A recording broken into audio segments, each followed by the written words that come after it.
Shiva, the Adiyogi, came to an inner state of stillness, where if he closes his eyes, he can sit like this till the end of the world. Simply he sat. Himalaya, many of you just went there and came. The mountain is personified. The king of Himalayas had a daughter whose name was Parvati. So Himalaya and Parvati came and started serving Shiva, where he was sitting and meditating. After many millennia, he opened his eyes and blessed Himalaya, and then he saw Parvati. Then he told Himalaya, it is improper for you to bring a woman where there is an ascetic, you take her away. Immediately, Parvati said, why are you rejecting me? And who are you to reject me? You are the basic principle of the existence. These two are known as Purusha and Prakriti. Purusha is the masculine, Prakriti is the feminine. Prakriti also means nature. Purusha is the fundamental principle, Prakriti is creation. You are Purusha, but without Prakriti, there is no action in you. You are just inert. You cannot do anything by yourself unless there is Prakriti. Shiva said, I can dismiss and dissolve Prakriti right now. I created it. If I want, I will dissolve it this moment. Don't talk to me all this nonsense, you go. Then Parvati said, if you have so much power that you can dissolve Prakriti, why are you doing this asceticism? And why are you sitting in these mountains? These mountains are Prakriti, the air that you breathe is Prakriti, the sky is Prakriti, everything is Prakriti. And if you dissolve this, you will have no role to play, you will just become inert, absolute emptiness which you are. He liked the argument and the spunk in her, but he still pretended to be very angry and asked her to leave. She refused to leave.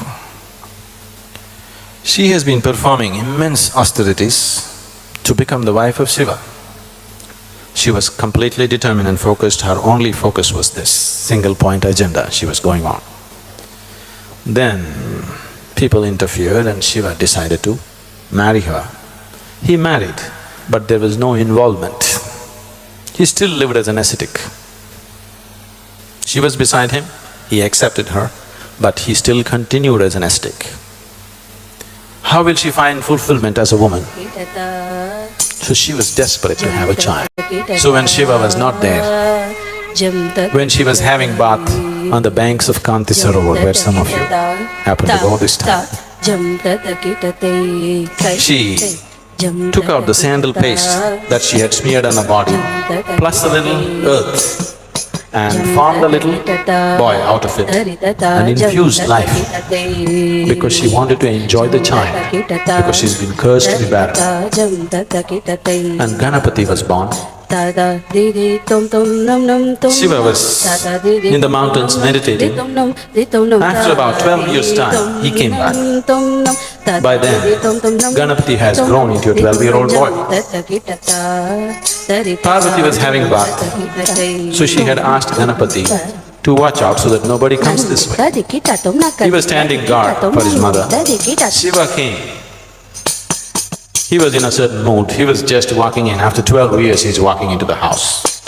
Ganapati stopped him, said, you cannot enter. He asked, who are you? He said, it doesn't matter who I am, you cannot enter. Shiva just took his axe out and chopped his head off. So the boy fell dead. When Parvati came from a bath and saw her son dismembered, she just went into such sorrow and angry with Shiva, she said, you have to do something. Then he just came home and he killed his own son and now his wife is angry, you know. Lot of trouble. Then he sent out his ganas Go out into the mountains. The first animal that you see, behead the animal, bring the head. I will resurrect this boy once again. So the first animal they saw was a baby elephant. So they chopped the head of the elephant, brought it. Shiva brought him back to life with an elephant head. So you see Ganapati with an elephant head. And when he saw Parvati's plight, desperately trying to fulfill herself through normal processes of life, Shiva, out of his compassion, said, "This is not the way for fulfillment." And then the yoga started. He started teaching the methods of self-realization to Parvati, saying that having children, bearing children is not going to really lead you to fulfillment. Here is the way, and he opened up the possibility of yoga. When we say ways of yoga, we are looking at getting mastery over the fundamental processes of life, the very process of creation and dissolution. In great detail and in such gentle ways, Shiva went about expounding the ways of yoga to Devi. The sutras, the Yoga Sutras of Shiva are such that almost in every sutra, he refers to her as the resplendent one, the gracious one, the beautiful one.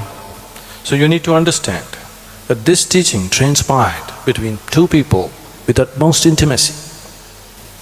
Intimacy should not be understood as sexuality. Intimacy means there is no resistance. There is no need to fight through this person. This person is absolutely open to whatever is being offered. So it is in such a state that these sutras were offered. So the sutras will be so subtle, so gentle. A thinking mind, an arguing mind will wonder, will such a thing work? But it worked miraculously for her, and she became fully realized. Here, if we have to expound yoga in Shiva's ways, you have to really sit in my lap, absolutely no resistance. Either you have to sit here like a Devi, or you have to sit here as a child. If you can't do this too, you just have to enjoy the party. We'll make sure the party is good. Shiva repeatedly referred to Devi as the resplendent one. So, you must be that way. You must dress that way, you must be that way so that I can refer to you that way, okay?